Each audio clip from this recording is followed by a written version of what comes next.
Saint Thomas Kolkata বন্দরের কেন্দ্রে Saint Thomas, সেইখানে বিজেপি প্রার্থী রাকেশ সিং এবং এক নির্দল প্রার্থীর মধ্যে রীতিমতো বাদানুবাদ। রাকেশ সিং এবং নির্দল প্রার্থীর মধ্যে বাদানুবাদ, গন্ডগোলের জেরে সেন্ট থমাস বয়েজ স্কুলে এখনো শুরু হয়নি গণনা। কলকাতা বন্দর কেন্দ্রের সেন্ট থমাস বয়েজ স্কুলের ভিতরে গোলমাল। মঞ্জিরার কাছ থেকে জানবো, মঞ্জিরা কি হয়েছে? দেখো শুভজিৎ, আমি একেবারে ভেতরে ঢুকেছিলাম যেখানে গণনা হচ্ছে। সেখানে আমি যে ছবিটা দেখলাম, বিজেপির প্রার্থী কলকাতা বন্দরের রাকেশ সিং তিনি ভেতরে ছিলেন এবং সেখানে বেশ কয়েকজন মানুষের ভিড়ও ছিল। নির্দল এক প্রার্থী, তার সঙ্গে তার বাদানুবাদ চলছে, বেশ একটা উত্তপ্ত পরিস্থিতি তৈরি হয়েছিল। এবং আমি যখন ভেতরে গেছিলাম তখন 8:30টার কিছুটা পরে, সেই সময়েও আমরা ওখানে দেখলাম কিন্তু গণনা কোনোভাবেই শুরু হয়নি। কি নিয়ে গন্ডগোল সেটা যখন আমরা জানতে যাই তখন সেখান থেকে আমাদের বের করে দেওয়া হয়। তার কারণ হচ্ছে এই মুহূর্তে তুমি জানো যে যেখানে কাউন্টিং হচ্ছে সেই সেন্টারের ভেতরে একেবারেই কারোরই প্রবেশ একেবারেই নিষেধ এবং সেখানে মিডিয়া পার্সন যারা রয়েছে তাদেরকেও কিন্তু বিভিন্ন রকমভাবে আটকানো হচ্ছে। তাও TV9 বাংলাটা আমরা ঢোকার চেষ্টা করেছিলাম, আমরা ঢুকেছিলাম এবং সেখানে দেখলাম যে এই ধরনের একটা গন্ডগোল হচ্ছে। কিন্তু নজর থাকবে। রাজা, বীরভূম থেকে প্রবণতা পাচ্ছি। বীরভূমের হাসন কেন্দ্রে এগিয়ে গেলেন কাজল শেখ। মাথায় রাখতে হবে, আগে এই আসন একটা সময় ছিল কংগ্রেসের মিল্টন রশিদের। সেই হাসন কেন্দ্রে দাঁড়িয়েছেন বীরভূমের জেলা সভাধিপতি কাজল শেখ। এই মুহূর্তে পোস্টাল ব্যালটের ট্রেন্ডে কাজল এগিয়ে। Shubhajit, over to you. অন্যদিকে সিউড়িতে বিজেপি প্রার্থী জগন্নাথ চট্টোপাধ্যায় তিনি এগিয়ে আছেন। বীরভূমে হাসনে এগিয়ে আছেন তৃণমূল কংগ্রেস প্রার্থী কাজল শেখ। জেলা সভাধিপতি কাজল শেখ তিনি এগিয়ে আছেন। সিউড়িতে এগিয়ে আছেন বিজেপি প্রার্থী জগন্নাথ চট্টোপাধ্যায়। মাটি কামড়ে পড়েছিলেন তিনি সেখানে। সিউড়িতে এগিয়ে বিজেপি প্রার্থী জগন্নাথ চট্টোপাধ্যায় তিনি সেখানে মাটি কামড়ে পড়েছিলেন। তিনি এখনো পর্যন্ত প্রাথমিক প্রবণতায় এগিয়ে আছেন। বীরভূমের হাসনে এগিয়ে আছেন তৃণমূল কংগ্রেস প্রার্থী কাজল শেখ। রাজা, হাসনটা একবার বলে দেই, তারাপীঠ মন্দির, সেই হাসন বিধানসভা যে ক্ষেত্রটা রয়েছে তার মধ্যেই কিন্তু তারাপীঠ মন্দিরটাও পড়ছে একদম। সিউড়িতে বিজেপি প্রার্থী জগন্নাথ চট্টোপাধ্যায় এগিয়ে আছেন, হাসনে এগিয়ে আছেন তৃণমূল কংগ্রেস প্রার্থী কাজল শেখ। এই জেলায় একটি আসন শুধু বিজেপি জিতেছিল 2021-এ, বাদ বাকি সমস্ত জিতেছিল তৃণমূল। দুবরাজপুর শুধুমাত্র বিজেপি জিতেছিল। সারা ঘুমোইনি, টেনশনে। দেখা যাক, আমি খবর কিছু পাইনি। কিসের টেনশন? আরে ভোটে একটা প্রার্থী 1.5 মাস ধরে লড়েছে, লড়াই করার পর হারবো না জিতবো তার তো টেনশন সব প্রার্থীর আছে, সব প্রার্থী যে যত বড় প্রার্থী হোক। আচ্ছা, মানে এইটা টেনশনটা সবার থাকবে। আর কিরকম, মানে কোনো গন্ডগোলের কিছু খবর? না, কোথাও আমার এই চত্বরে কোনো গন্ডগোলের একদম চুপচাপ সবাই। প্রচন্ড বেশি টেনশন কাজ করছে, মানে মাধ্যমিক উচ্চ মাধ্যমিক দিয়েছি তো সেই সময় যা টেনশন হতো এখনো ঠিক সেরকমই টেনশন হচ্ছে। আমি এই মুহূর্তে পোস্টাল ব্যালটের এই ম্যাথামেটিক্সটা একটু বোঝার চেষ্টা করছি। পপুলার ভোটে, অর্থাৎ সাধারণ মানুষের যে ভোট, সেই ভোটের কথাতে তো আসবো, একটু পরেই গোনা শুরু হবে, ইভিএম খোলা হবে, কিন্তু এটা নিয়ে কথা বলার সুযোগ আমরা এরপরে খুব বেশি পাবো না। অধ্যাপক ঝন্টু পড়াই, খুব অদ্ভুত কিছু জায়গাতে, যেমন চিউরির মতো জায়গা, যেখানে বীরভূমের মতো জায়গা, যেখানে তৃণমূল কংগ্রেসের যথেষ্ট হোল্ড এখনো সাংগঠনিকভাবে আছে, সেখানে বিজেপি এগিয়ে যাচ্ছে। আবার যেটাতে বিজেপির এগিয়ে থাকার কথা স্বাভাবিকভাবে প্রত্যাশা, সেখানে তৃণমূল এগিয়ে যাচ্ছে। এই উলটপুরানটা কেন হচ্ছে? না দেখো, কর্মচারীরা তো ওই মূল জায়গার সাথে সম্পৃক্ত নয়। মূল যে পপুলার ভোটারটা, তার সাথে লোকালাইজ একটা ইন্টারেস্ট থাকে, সেটা কর্মচারীদের থাকে না। আমি তাদের ভিন্ন গ্রহের প্রাণী বলছি না, তারাও ওই রুটেরই, কিন্তু তাদের প্রথম প্রাইম ইয়েটা কি থাকে, তার রুজি রোজগার, তার পেটের দায়টা, তার বিভিন্ন সরকারি সুবিধা অসুবিধাগুলো। এই জায়গায় দাঁড়িয়ে পপুলার ভোটারের থেকে একজন কর্মচারী, রাজকর্মচারীর একটা আলাদা কিন্তু পার্ট থাকে, এবং তার পরিবারেরও। এই যে ধরো একজন, সে যদি ডিপ্রাইভ হয় নিজেকে, ধরো স্টেট গভর্নমেন্টের দ্বারা, তাহলে তার সাথে যুক্ত গড়ে 5 জন বা 4 জন ডিপেন্ডেন্ট, তারাও সেই দিকে চলে যাচ্ছে। আর একটা ছোট্ট কথা জিজ্ঞাসা করবো, রাজ্য সরকারি কর্মচারীদের পোস্টাল ব্যালটে ভোট দিতে যাওয়ার সময় তাদের ক্ষেত্রে কোনো বাড়তি আশঙ্কা কাজ করে কি, আমার ভোটটা যদি জেনে যায়? না, এবার কিন্তু লাস্ট বিগত কয়েকটা বছরের নির্বাচনে আমি তোমাকে স্পষ্টভাবে বলছি, পুলিশ তার নিজের মতটা দিতে পারেনি, প্রকাশ করতে পারেনি। তার ইমিডিয়েট বস, সে যেই হোক, সেটা করেছে।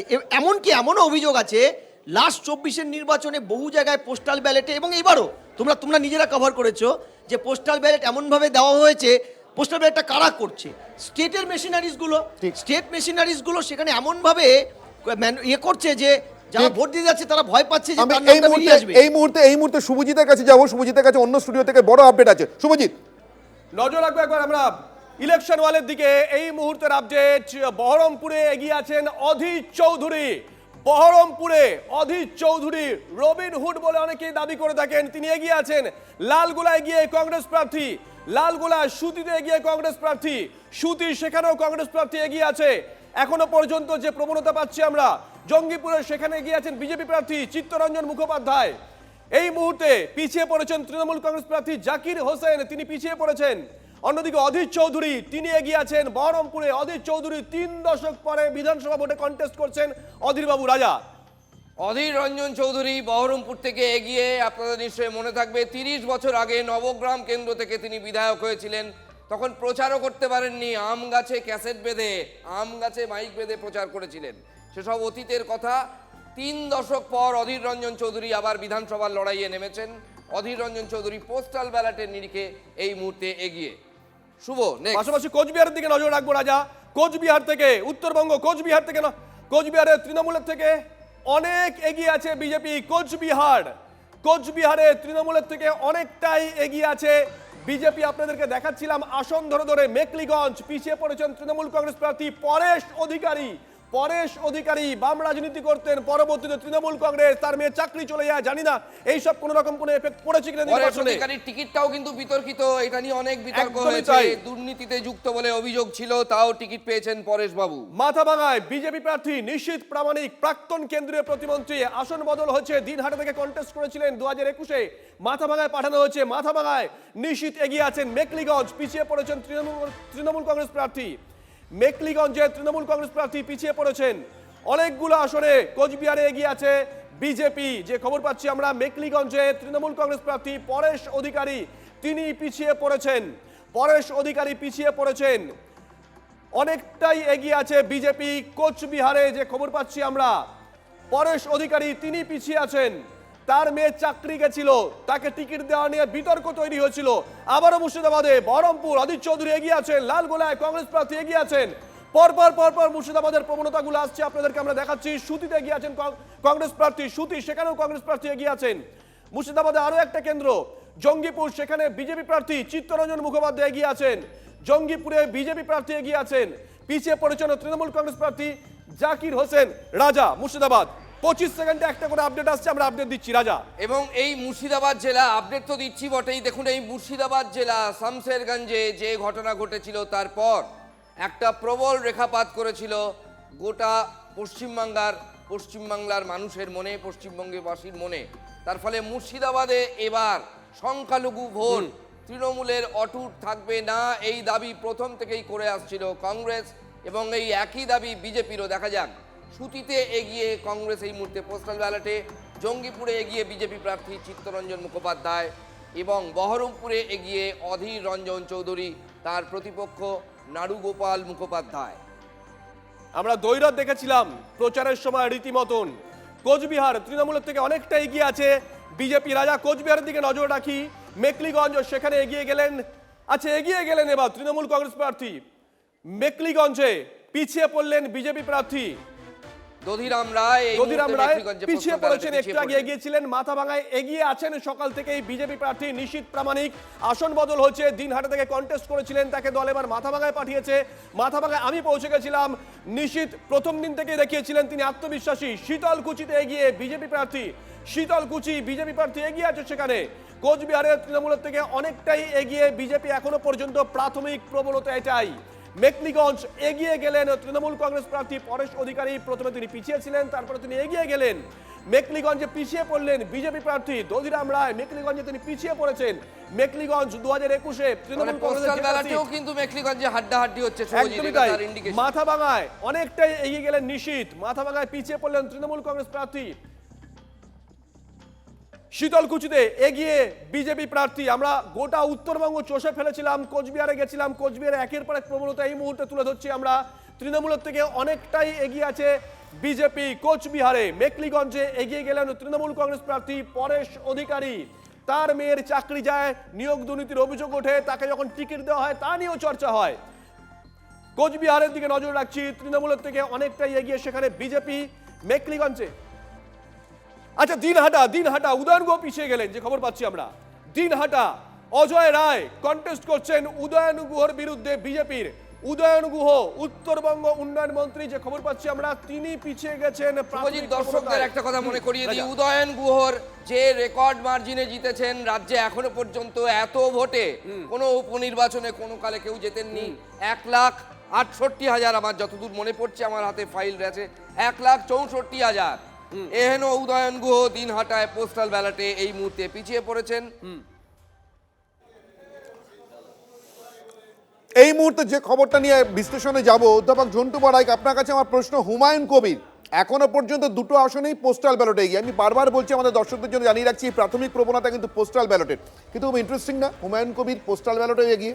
আমি খুব অদ্ভুত লাগছে যে সরকারি কর্মচারীরা বরাবরই লোকালাইজের পলিটিক্সের অনুষঙ্গের বাইরে গিয়ে তার বৃহত্তম স্বার্থটা দেখে তার কর্মচারী সেখানে এবার লোকাল ইন্টারেস্টে ভোটটা দিচ্ছে। অর্থাৎ যে ধরো ওখানকার কর্মচারী, ওই এরিয়ায় তারা ভোটার, বা ধরো অন্য কোথাও চাকরি করে ওখানকার ভোটার, তারা কি এলাকার ট্রেন্ডে ভোটটা দিয়েছে? কারণ অ্যান্টি ইনকামবেন্সিটা এলাকার মানুষ যেদিকে যাবে ট্রেন্ড সেদিকে চলে যাচ্ছে। দেখো কংগ্রেস এরিয়াতে এটাকে ব্যাখ্যা করবো কিভাবে? হ্যাঁ, কংগ্রেস এরিয়াতে কংগ্রেস এগিয়ে। এই 105, 101-এর তুল্যমূল্য হিসেব, কোথাও কংগ্রেস 3টেতে এগিয়ে, আদার্সরা 3টেতে এগিয়ে, এই আদার্সরাও 3টেতে এগিয়ে পোস্টাল ব্যালটে।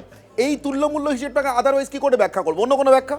না, আমি একটা বরং পরিসংখ্যান দিই। 2021 সালে পোস্টাল ব্যালট খোলা হয়েছিল, প্রথম 1 ঘন্টা বাদে তৃণমূল কংগ্রেস ছিল 79, বিজেপি ছিল 73। সেই একই ট্রেন্ড আছে। অর্থাৎ যে আলোচনাটা গত 5 দিন ধরে চলছে, 29 তারিখ ভোট শেষ হওয়ার পরে বিজেপির পক্ষে, সেটা কিন্তু এই রেজাল্ট এখনো পর্যন্ত 101, 105 সেটা বলছে না, বরং তৃণমূলের পক্ষে যাচ্ছে আমার বলে মনে হচ্ছে এই রিসেন্ট এটা দিয়ে। আর একটা জিনিস যেটা আপনি হুমায়ুন কবিরের ক্ষেত্রে বললেন, আমি প্রসঙ্গটা টেনে নিয়েই বলছি, এই কথাটাও কিন্তু আমি ওই মালদার পরিপ্রেক্ষিতেই বলবো। ওই নস্টালজিয়া, ওই ব্যক্তিগত ক্যারিশমা।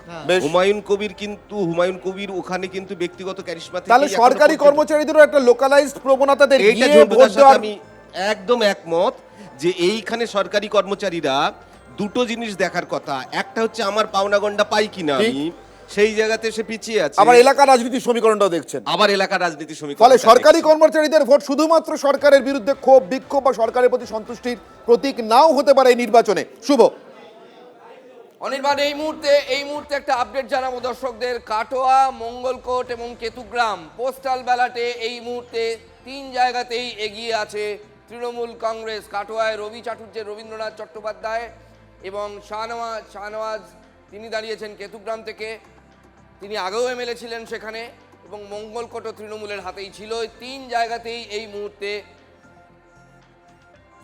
কেতুগ্রামের নতুন প্রবণতা। রাজা, কেতুগ্রামে চেঞ্জ হলো, অনাদি ঘোষ সম্ভবত এগিয়ে গেলেন। পূর্ব বর্ধমানে এইটা একটা চেঞ্জ এলো, কাটোয়ায় এগিয়ে তৃণমূল প্রার্থী রবীন্দ্রনাথ চট্টোপাধ্যায়। কেতুগ্রাম, আমি পিসিআরকে বলবো কেতুগ্রামটা দেখাতে। মঙ্গলকোটে এগিয়ে তৃণমূলের অপূর্ব চৌধুরী, মঙ্গলকোটে অপূর্ব চৌধুরী এগিয়ে। আর এই মুহূর্তে নজর রাখতে হচ্ছে শুভেন্দু অধিকারী, তিনি বাড়ি থেকে বেরোলেন। এই মুহূর্তে যে ছবি দেখাচ্ছি আমরা, শুভেন্দু অধিকারী তিনি বাড়ি থেকে বেরোলেন।